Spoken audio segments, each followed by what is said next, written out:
The shadows whisper. In the quiet village of Eldermoor, where mist clung to the trees and cobblestone streets glistened with perpetual dampness, an unsettling legend haunted the townsfolk. They spoke of the dark shadow, an entity that prowled the outskirts of the village, lurking where the light faltered and silence reigned. Every family had their own tale. Some whispered of loved ones vanishing after venturing too close to the forest at dusk. Others swore they'd seen the shadow slither under doorframes and smother candlelight, leaving rooms plunged into icy darkness. Yet no one dared to confront it directly. For 17-year-old Clara Hensley, the shadow was more than a village myth. It was her obsession. After her younger brother, Toby, disappeared near the woods 2 winters ago, Clara had spent countless nights piecing together the fragmented accounts of survivors. A particular phrase surfaced time and again. The shadow feeds on fear. One fateful evening, as the moon hung low and heavy, Clara packed a satchel with supplies and ventured into the woods. Her lantern cast a feeble glow, the flickering flame doing little to dispel the suffocating darkness that loomed ahead. The deeper she ventured, the quieter the forest became. No rustling leaves, no chirping crickets, just the sound of her own breath, shallow and quick. Clara gripped the hilt of her father's hunting knife, though she doubted its effectiveness against something as intangible as a shadow. Suddenly, the temperature plummeted. Clara's breath fogged the air as an unnatural chill coiled around her. The shadows beneath the trees grew denser, darker, until they seemed to ripple and move of their own accord.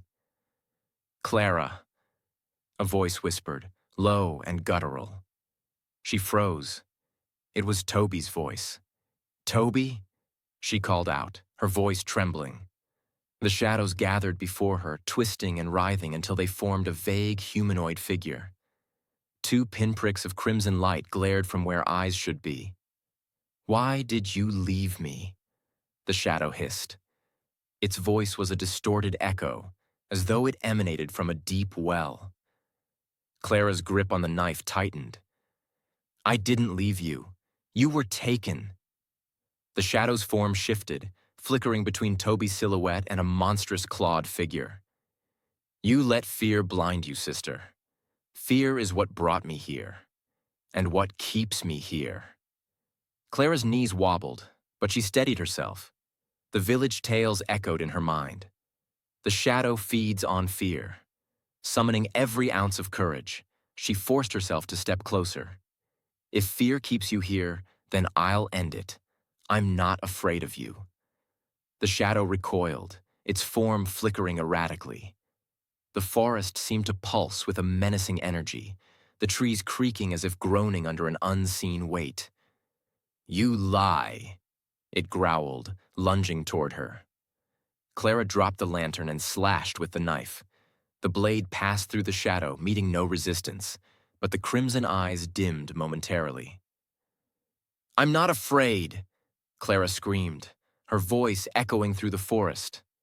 The shadow howled, a sound that pierced Clara's ears and made her heart pound. Its form dissolved into tendrils of smoke, twisting and retreating into the darkness. As the echoes faded, a faint light broke through the trees. Clara turned to see a figure stumbling toward her. Toby. His face was pale, his eyes wide with confusion, but he was alive. "Clara," he whispered, his voice hoarse. She ran to him, wrapping him in a tight embrace. Tears streamed down her face as relief washed over her. The 2 siblings stumbled back toward the village, the shadows retreating with every step they took. But as they reached the edge of the forest, Clara glanced back and saw the faint outline of red eyes watching from the darkness. The shadow was not gone. It never would.